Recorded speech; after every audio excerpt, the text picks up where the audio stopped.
Yeah, it's interesting if you think about the, say, anti-harassment topic, and where the training and education around that, in all likelihood, is more reminding people about sort of an ethical principle. In other words, I don't think there's anyone who would say, no, I think it's a great idea to harass, and you need to persuade me why it's a bad idea. Everyone would agree. I hope everyone would agree it's a bad idea. And some of the training and education can be there to help remind or give examples of where or what is harassment. When we get into the anti-bribery, anti-corruption area, you genuinely are trying to, in some cultures, explain the difference between, what is an acceptable global business practice, where culturally it may make no sense whatsoever. And I think sometimes paint it black and white. Well, bribery is clearly wrong. Well, not when you think of it like a tip.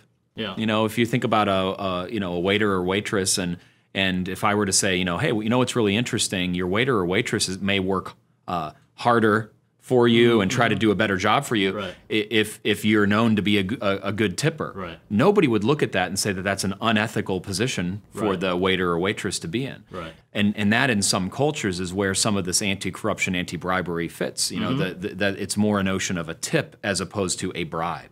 And I think when you frame it that way, it does start painting the picture where the education and communication has a very different intention and a very different purpose around truly trying to persuade that in fact this isn't a tip, that this is a government official, and that there's actually social ill that can result from that type of a business practice. So it's kind of two totally different things in a way.